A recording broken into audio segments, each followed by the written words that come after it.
আপনাদের অধিকার আছে।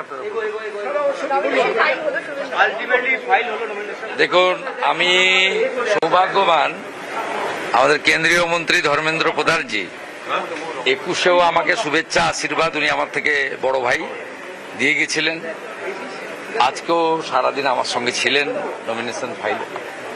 আমি সকালে মাননীয় স্বরাষ্ট্রমন্ত্রী অমিত শাহজির ফোন পেয়েছি, মাননীয় ভূপেন্দ্রজির ফোন পেয়েছি, শ্রমিক ভট্টাচার্যের ফোন পেয়েছি এবং জেপিএস রাঠোর, দিলীপ দা আমার সঙ্গ দিয়েছে।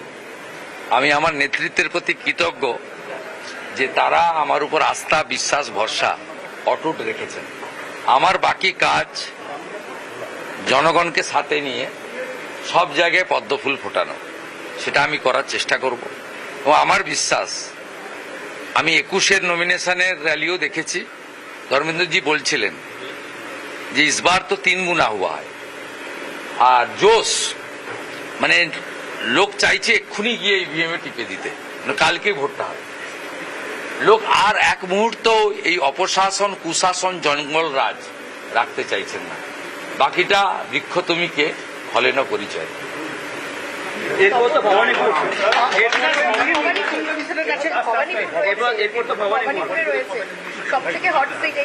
নন্দীগ্রামে আমি আপনাকে বলবো 21-এ কিছুটা ভোটের পাটিগণিতের হিসাবে টাপ ছিল, কারণ তখন নন্দীগ্রামে 64,000 মুসলিম ভোট ছিল আর মমতা ব্যানার্জি মুসলিমদেরকে ভুল বুঝিয়েছিলেন, সিএ কে এনআরসি বলেছিলেন। আজকে মুসলিমরা বুঝে গেছে যে মোদিজি আছেন, সুশাসন, সুরক্ষা তারা পাবেন। অতএব আজকে মুসলিমরা ওদের চক্করে পড়ছে না, আর হিন্দুরা আরো ঐক্যবদ্ধ হয়েছেন। তাই নন্দীগ্রাম এখন অনেক সহজ। আর ভোটের পাটিগণিতের হিসাবে এসআইআর এর পরে ভবানীপুর তো বিজেপির আবার হয়ে গেছে। ভবানীপুর বিজেপির প্রথম নয়, আমি জিতলে প্রথমবার জেতা হবে না। 2014 সালে যখন মোদীজি প্রথম প্রধানমন্ত্রী হয়েছিলেন, তথাগত রায় দক্ষিণ কলকাতায় প্রার্থী ছিলেন, তখন কিন্তু ভবানীপুর বিধানসভায় বিজেপির লিড হয়েছিল 2000-এরও বেশি। অতএব ভবানীপুর বিজেপির চুরি, চাম্পারি, ছাপ্পা, অবৈধ অনুপ্রবেশকারী, মৃত ফেক ভোটার দিয়ে মমতা ব্যানার্জি ভোটে জিততেন, যেটা এসআইআর এর পরে সম্ভব নয়। আর মোদিজি ওখানে আমাকে দাঁড় করিয়েছেন, নীতিন নবীনজি দাঁড় করিয়েছেন গুন্ডামি রোখার জন্য। 23 তারিখ পর্যন্ত নন্দীগ্রামে থাকবো, রাজ্যেও থাকবো। 24 তারিখ সকাল থেকে ভবানীপুরে থাকবো। 29 তারিখে মমতা ব্যানার্জিকে হারানোর কাজ শেষ করে তারপরে স্ট্রং রুম সিল করে ভবানীপুর ছাড়বো। 4 তারিখে দেখা হবে। দাদা, আজকে আপনার নমিনেশনের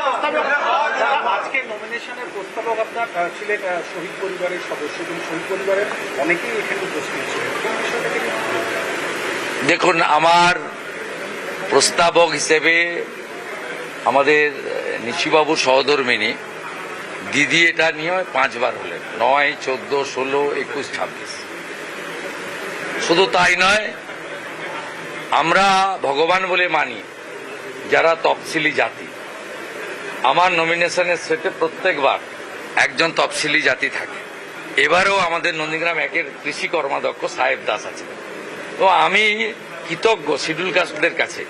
2021-এ আমি, নরেন্দ্রজি জানেন, আমি জিততে পারতাম না। 53টা মুসলিম বুথে আমাকে 500 করে মাইনাস দিয়েছে, আর 65টা এসসি বুথে আমাকে 500 করে প্লাস দিয়েছে। ওদেরকে আমি ভগবান মানি। আমি সব সভাতে ওদের প্রণাম করি।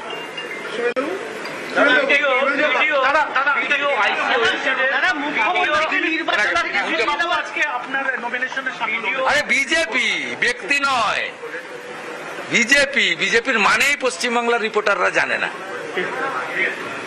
BJP at the end of the day we all are BJP, we all are Indian. BJP জানেন না কত মানে শৃঙ্খলিত একটি পার্টি।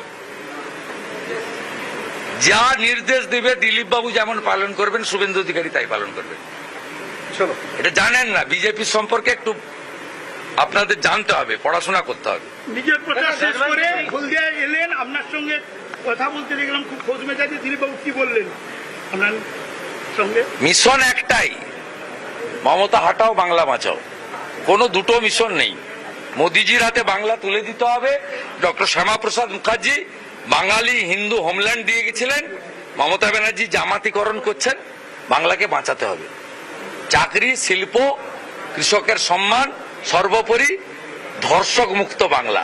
আরজিকর আর না, আরজিকর আর না, সন্দেশখালী আর না, সন্দেশখালী আর না। চলো।